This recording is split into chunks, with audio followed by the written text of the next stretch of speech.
पिछले वीडियो में हम लोग ने देखा कि बैलेंसिंग की एक एग्जांपल देखा था। ठीक है, आज हम लोग बैलेंसिंग ऑफ केमिकल इक्वेशंस के और ज्यादा एग्जांपल्स देखेंगे। ठीक है, तो पहला एग्जांपल ले रहे हैं हम लोग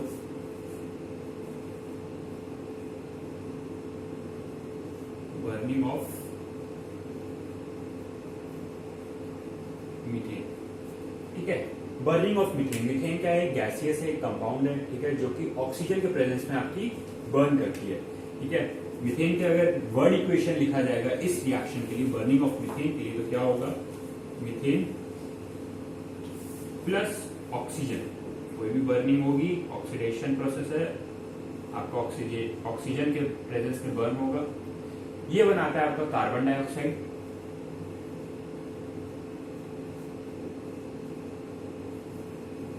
प्लस वाटर। ठीक है, कार्बन डाइऑक्साइड एक गैस है और वाटर आपका फॉर्म होगा। ठीक है, अब ये क्या है, हम लोग के पास वर्ड इक्वेशन आ गई है। अब केमिकल इक्वेशन लिखने के लिए क्या करेंगे? जो भी कंपाउंड से एलिमेंट्स है उसको उसके केमिकल फॉर्मूला से रिप्लेस करना है बस हमको। तो मीथेन का केमिकल फॉर्मूला होता है, क्या होता है? CH4 plus oxygen O2 gives carbon dioxide CO2 plus water H2O। ठीक है, अब इसके बाद क्या आएगा? हमको क्या करना है? ये हम लोग को मिला है अभी raw chemical equation, unbalanced chemical equation मिली है। अब इसको क्या करेंगे? हम लोग बैलेंस करेंगे। तो पहले लिखेंगे कि कौन कौन से एलिमेंट्स ऑफ रिएक्टेंट और प्रोडक्ट साइड कितने कितने आइटम्स है उसके। ठीक है, तो रिएक्टेंट साइड देख के चलते हैं अभी पहले, एंड प्रोडक्ट साइड। ठीक है, पहला एलिमेंट हम लोग को क्या दिख रहा है? कार्बन। तो कार्बन के बारे में लिखते हैं। रिएक्टेंट साइड कितना है? 1 एटम है। CH4 में सिर्फ 1 एटम दिख रहा है। ठीक है, प्रोडक्ट के साइड कार्बन डाइऑक्साइड में कार्बन है, जो कि जिसमें भी 1 एटम है। उसके बाद है आपका हाइड्रोजन।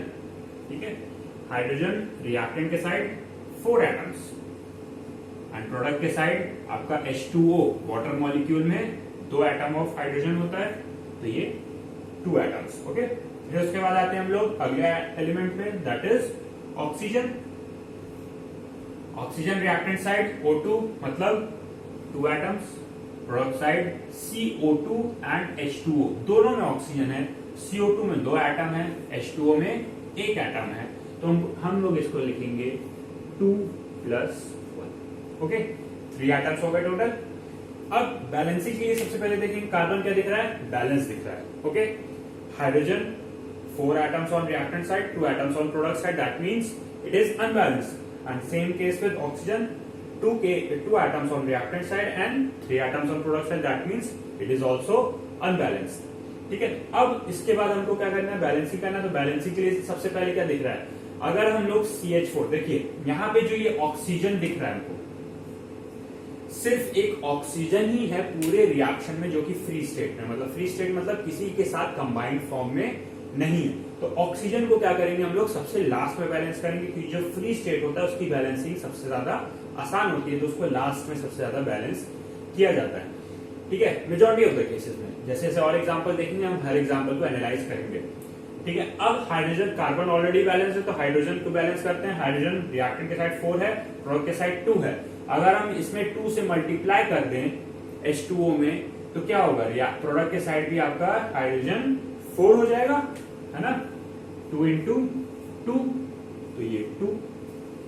ठीक है, अब इस मल्टीप्लीकेशन का एक इफेक्ट आया है, जो कि H2O में पूरा एक कंपाउंड से आपने मल्टीप्लीकेशन किया, दैट मीन्स ये 2 होगा, ये ऑक्सीजन के साथ भी मल्टीप्लाई होगा।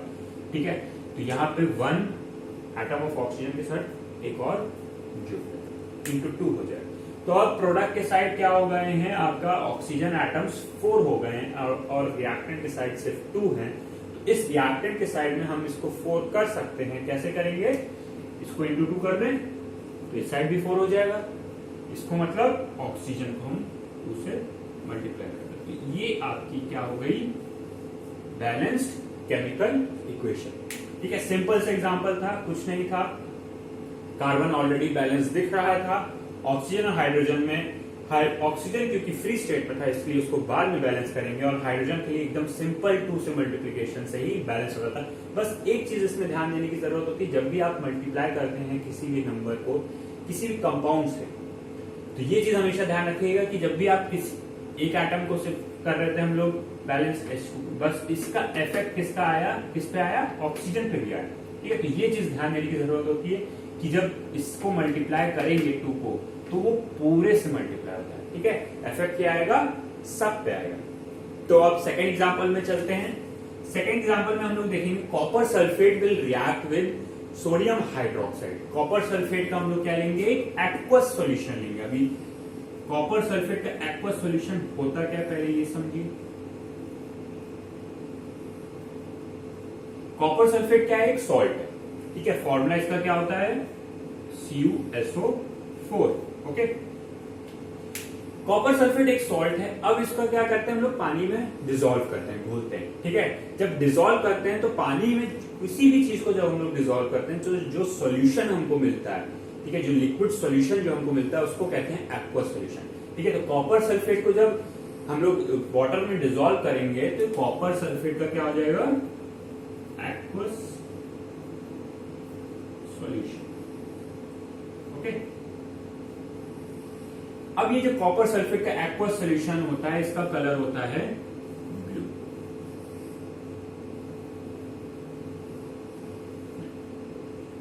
ओके, तो अब हम लोग इसका रिएक्शन करवाएंगे किसके साथ, सोडियम हाइड्रोक्साइड। मतलब सोडियम हाइड्रोक्साइड का फॉर्मूला NaOH। ठीक है, तो सिंपल सा रिएक्शन होगा। अभी देखते हैं क्या होता है, CuSO4 when reacts with NaOH, sodium hydroxide, it gives copper hydroxide, CuOH whole twice plus sodium sulfate, Na2SO4। Okay, तो ये बेसिक रिएक्शन होता है। ठीक है, फिर से क्या करना है हम लोग को, बैलेंसिंग करना है। ये हमको रॉ केमिकल इक्वेशन मिल गई है। अब इसको बैलेंसिंग करने के लिए रिएक्टेंट एंड प्रोडक्ट साइड में number of atoms of each element देखा जाएगा।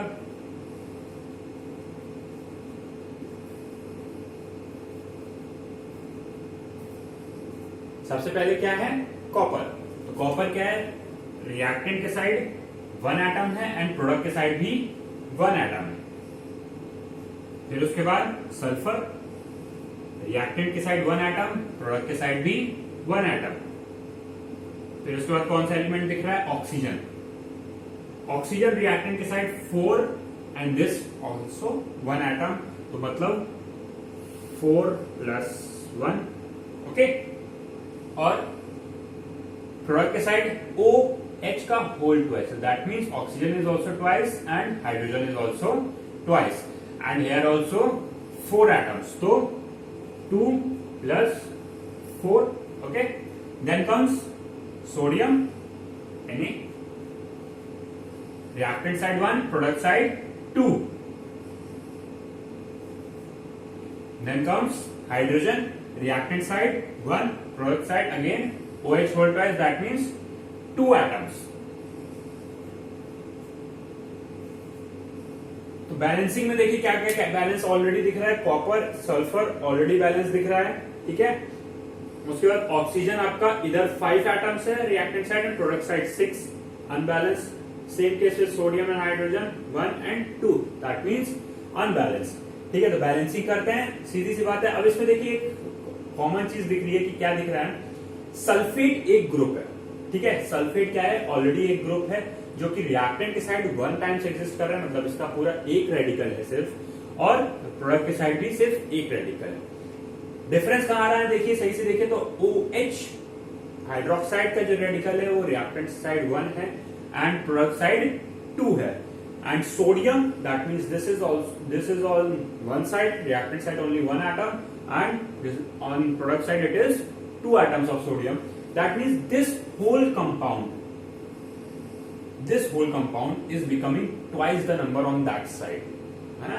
ये जो NaOH है ये कंप्लीटली डबल हो रहा है इस साइड, OH भी कंप्लीटली डबल हो गया एंड सोडियम भी 1 से 2 हो गया।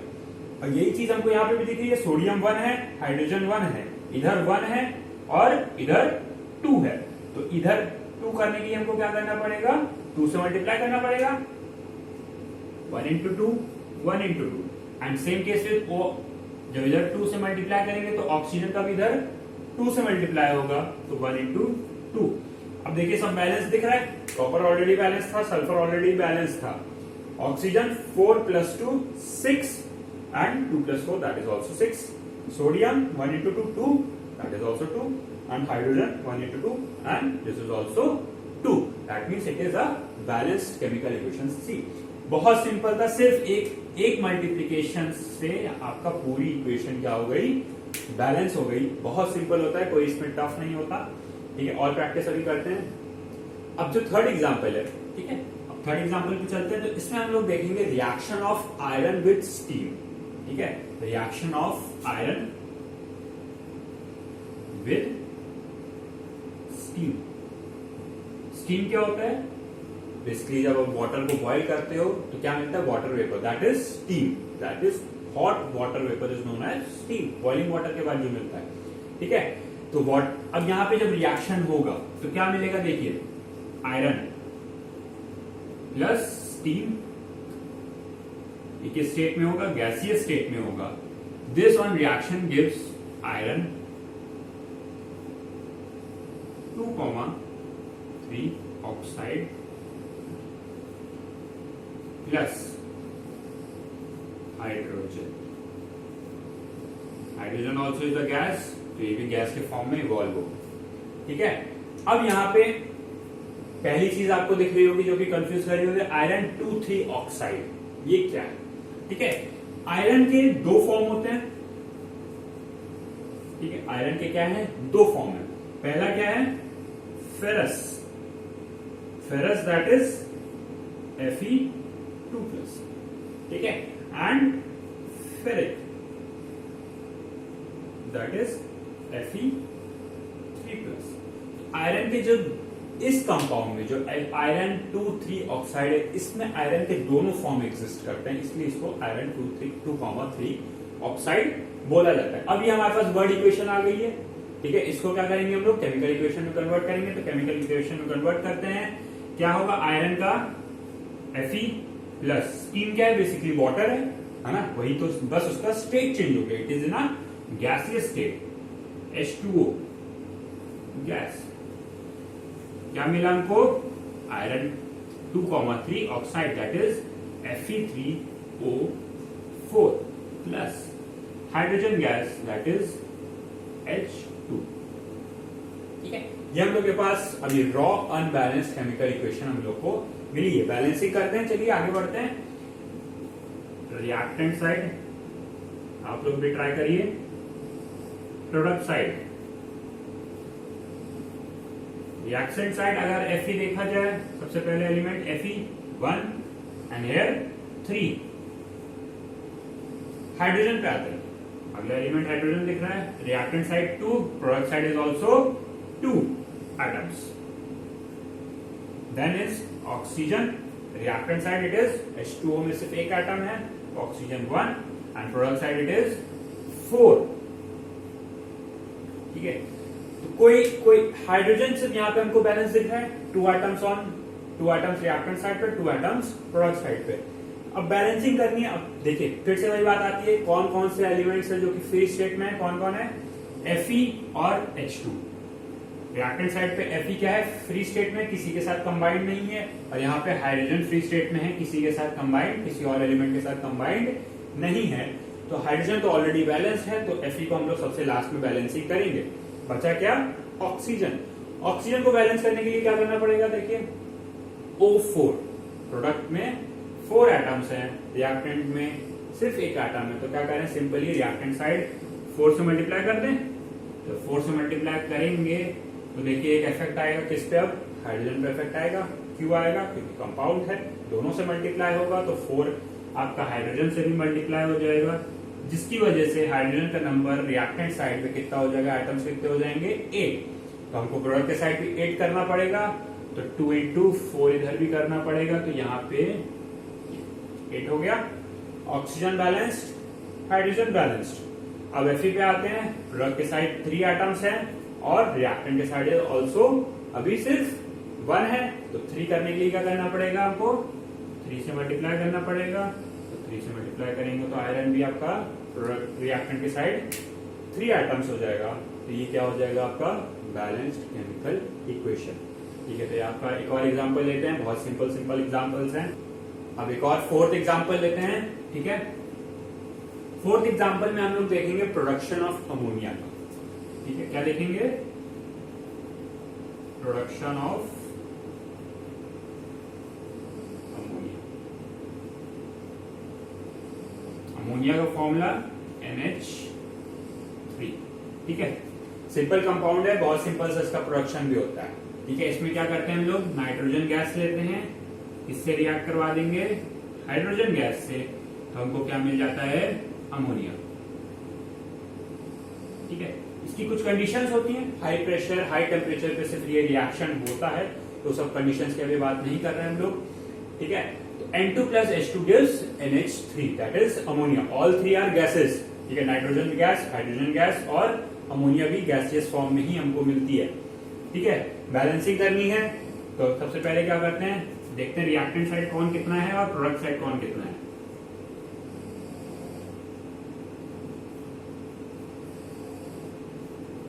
रिएक्टेंट साइड सबसे पहले नाइट्रोजन देखते हैं, तो नाइट्रोजन कितना है, 2 एटम्स है, और product side it is only 1 atom. Hydrogen कितना है, reactant side 2 atoms, product side 3 atoms, NH3। ठीक है, अब इसमें एक चीज देखने की जरूरत है, यहाँ पे एक और कंसेप्ट, सिंपल से कंसेप्ट समझिए कि जो बैलेंसिंग है, यहाँ पे देखिए क्या है, ये इवन नंबर्स है, यहाँ पे क्या है, ये ऑड नंबर्स है। बैलेंसिंग जो मेजॉरिटी केसेस में जहाँ पे आसानी से बैलेंसिंग हो जाती है वो होती है इवन नंबर्स। ठीक है, N2H2 भी यहाँ पे फ्री स्टेट में है, दोनों को बैलेंस करना है, बट क्योंकि अभी दोनों ही अनबैलेंस्ड है, बट हमने अभी बताया क्या कि इवन नंबर्स में बैलेंसिंग ज्यादा आसान होती है, क्योंकि आप इस इवन नंबर को किसी से भी मल्टीप्लाई करें आपको इवन नंबर ही मिलेगा। 2 को आप किसी से भी मल्टीप्लाई करें इवन ही नंबर मिलेगा। इसको अगर हम इवन कर दें इस साइड, तो क्या होगा, काम आसान हो जाता है।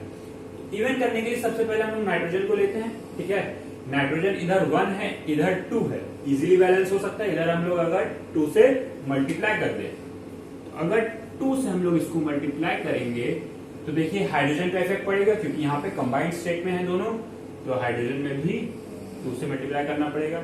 नाइट्रोजन बैलेंस हो गया, 2 on reactant side, 2 on product side. अब हाइड्रोजन देखते हैं, हाइड्रोजन प्रोडक्ट के साइड कितना हो गया, अब 6 एटम्स हो गए हैं, और इधर कितने हैं, ओनली 2। बैलेंस करने के लिए क्या करना पड़ेगा, इधर 3 से मल्टीप्लाई करना पड़ेगा, तो हम लोग ने हाइड्रोजन में इधर 3 से मल्टीप्लाई किया। ओके, बहुत सिंपल रिएक्शन, बहुत सिंपल है। अभी आप आगे हम लोग और पढ़ेंगे, अभी बहुत टाइप्स ऑफ रिएक्शन, बहुत हम लोग रिएक्शंस देखेंगे। ठीक है, उसको भी बैलेंस करते हुए चलेंगे। आप लोग भी अपनी बुक्स निकालिए, पेन लीजिए, कॉपी पकड़िए और उसमें बैलेंसिंग की प्रैक्टिस करिए। बुक्स में बहुत एग्जांपल दिए रहते हैं, रॉ केमिकल इक्वेशन लिखिए और खुद से उसको बैलेंस करने की कोशिश करिए। फिर देखिए आपको ये टेबल बनाने की जरूरत भी नहीं पड़ेगी, खुद देखेंगे डायरेक्टली और मल्टीप्लाई करके अपने आप ही सॉल्व करके आप लोग सॉल्व कर सकते हैं। Okay, thank you.